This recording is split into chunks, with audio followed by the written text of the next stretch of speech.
जय श्री राम, जय बजरंगबली।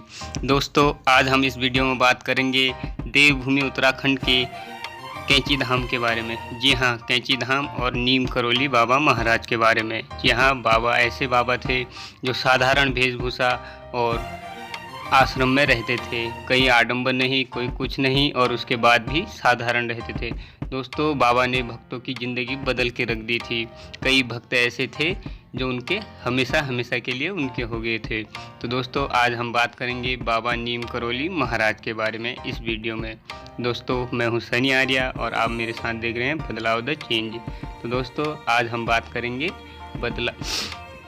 कैसे बाबा ने भक्तों की ज़िंदगी बदल दी और कैसे कैसे चमत्कार किए। तो जानते हैं इस वीडियो में नीम करौली बाबा महाराज के बारे में और उनके कैंची धाम आश्रम के बारे में। दोस्तों, नीम करौली बाबा ने महाराज ने दो आश्रमों की मुख्य तौर पर स्थापना की थी। एक वृंदावन में है और दूसरा कैंची धाम में। वैसे तो बाबा ने कई मंदिर बनवाए, हनुमान जी के मंदिर बनवाए, राम जी के मंदिर बनवाए। उसके बाद कई जगहों पर वो गए, कई जगहों पर घूमे। तो दोस्तों, उसके बाद बाबा ने कैसे अपने भक्तों की ज़िंदगी बदल दी, कैसे कैसे चमत्कार किए। दोस्तों, नीम करौली बाबा को स्वयं बजरंगबली का अवतार कहा जाता है और वो उनके भक्त भी रहे हैं। तो दोस्तों, उनके भक्तों की संख्या देश में ही नहीं बल्कि विदेशों में भी है। जी हाँ दोस्तों, देश में ही नहीं विदेशों में भी उनके भक्तों की संख्या बहुत ज़्यादा है। तो दोस्तों, आज हम बात करेंगे नीम करौली बाबा और कैंची धाम के बारे में। जी दोस्तों, कैंची धाम उत्तराखंड के नैनीताल ज़िले में भवाली में स्थित है। जी हाँ, इस जगह का नाम कैंची इसलिए पड़ा, उसको भी हम आपको बताएंगे। तो दोस्तों, यहाँ पर काठगोदाम रानीखेत जो हाईवे नेशनल हाईवे है, उसमें दो ऐसे मोड़ हैं जो कैंची का आकार लेते हैं। इसी वजह से इस जगह का नाम कैंची धाम पड़ गया। तो दोस्तों, कैंची धाम के बारे में बात करते हुए, तो दोस्तों, इस जगह की स्थापना 1964 में स्वयं बाबा ने की थी। बाबा यहाँ आए थे और रुके। उनको ये स्थान इतना अच्छा लगा कि यहाँ पर उन्होंने मंदिर बनाने की सोची और बाद में यहाँ पर कैंची धाम का निर्माण किया। तो दोस्तों, अब बात करते हैं बाबा नीम करौली महाराज के बारे में। जी दोस्तों, बाबा का जन्म 1900 में हुआ था। जी हाँ दोस्तों, 1900 में हुआ था। गांव था उनका अकबरपुर, फिरोजाबाद, उत्तर प्रदेश में। यहाँ ये एक ब्राह्मण परिवार में पैदा हुए थे और इनके पिता दुर्गा प्रसाद शर्मा थे। इनके बचपन का नाम लक्ष्मण दास शर्मा था। ये दोस्तों, बाबा बचपन से ही आध्यात्म की ओर आकर्षित हो गए थे, अग्रसित हो गए थे। 11 वर्ष की आयु में इनकी शादी हो गई थी। उसके बाद इनकी एक पुत्री और एक पुत्र हुआ था। उसके बाद बाबा ने 17 साल की आयु में ही ज्ञान प्राप्त करके घर छोड़ दिया था और बाबा इधर उधर घूमने लगे। इसी दौरान ये देश में भ्रमण किया और कई जगहों पर गए और इन्होंने साधना की, तपस्या की और उसके बाद ये कैंची धाम और नीम करौली गांव में रहने लग गए थे। इसी वजह से इनका नाम नीम करौली महाराज पड़ गया।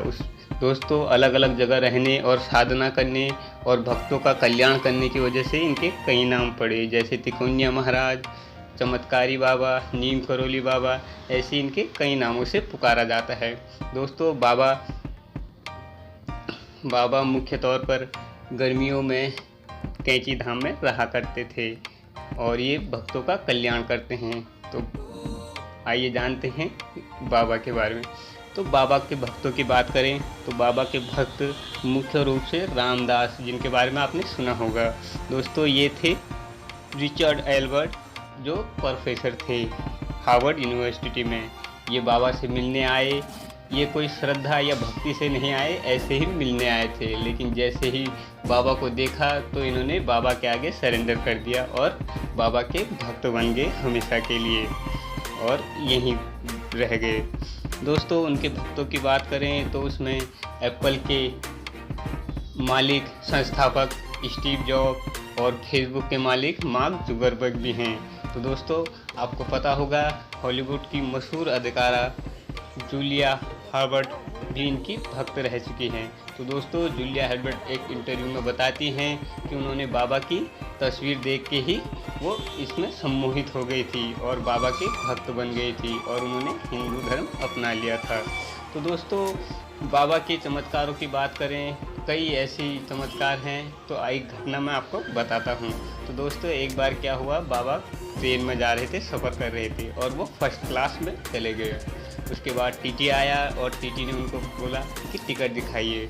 तो बाबा के पास टिकट नहीं था, तो टीटी ने उनको उतार दिया ट्रेन से। उसके बाद बाबा आकर स्टैंड में बैठ गए।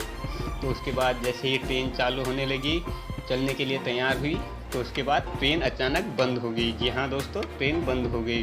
उसके बाद किसी को कुछ समझ में नहीं आया कि क्या हो गया। उसके बाद ट्रेन का इंजन चेंज किया गया, सब कुछ चेंज किया गया, सब कुछ देखा गया, लेकिन सब कुछ ठीक था। लेकिन उसके बाद भी ट्रेन चालू नहीं हुई। तो उसके बाद ट्रेन में बैठे यात्रियों ने बाबा से अनुरोध किया कि बाबा जी आप भी चलिए, हमारे साथ बैठिए। और ट्रेन के टीटी वगैरह ने भी सब ने बाबा से अनुरोध किया। तो बाबा यात्रियों की जिद के कारण ट्रेन में बैठ गए और उसके बाद ट्रेन चल पड़ी। तो दोस्तों, नीम करौली बाबा महाराज के बारे में कई ऐसी कथाएं, कई ऐसी कहानियां, ऐसे चमत्कार, ऐसे उनके भक्त जो हैं वो उनके साथ में रहते हैं। तो दोस्तों, आज हम कैंची धाम के बारे में बात कर रहे हैं और नीम करौली बाबा के बारे में बात कर रहे हैं। तो दोस्तों, उनकी चमत्कारों की, उनकी भक्ति की और उनके भक्तों की कहानियाँ इतनी हैं कि इनका वर्णन कुछ ही समय में या एक वीडियो में नहीं हो सकता, जो हम आपको आगे बताते रहेंगे। तो दोस्तों, ये थे नीम करौली बाबा महाराज, जो बाबा के बारे में बात करें तो बाबा ने का देहांत 1973 में हो गया था। जी हाँ दोस्तों, 1973 में हो गया था और 1973 में ही उन्होंने समाधि ले ली थी। डॉक्टरों ने उनको बचाने की बहुत कोशिश की थी, लेकिन बाबा ने बोला कि अब मेरा समय आ चुका है। इस हिसाब से बाबा ने ऑक्सीजन मास्क तक उतार दिया था और समाधि में लीन हो गए थे। लेकिन दोस्तों, कहा जाता है कि बाबा आज भी कैंची धाम में बसते हैं और कैंची धाम में रहते हैं और उनकी आज भी भक्त वहाँ जाते हैं और उनके दर्शन करते हैं। और जो भी भक्त सच्ची श्रद्धा लेकर कैंची धाम में आज भी आते हैं, उनकी हर मनोकामना बाबा पूर्ण करते हैं।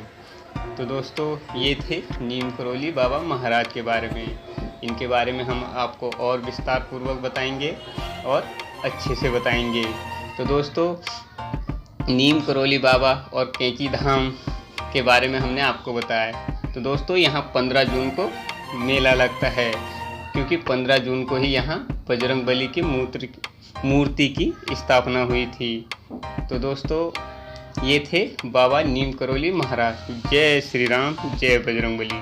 दोस्तों, ये वीडियो आपको पसंद आया और ऐसी वीडियो आप अगली बार और देखना चाहते हैं तो हमारे चैनल बदलाव दी चेंज को सब्सक्राइब करें, चैनल को लाइक करें, वीडियो को शेयर करें और कमेंट बॉक्स में अपने सुझाव हमें दें। धन्यवाद।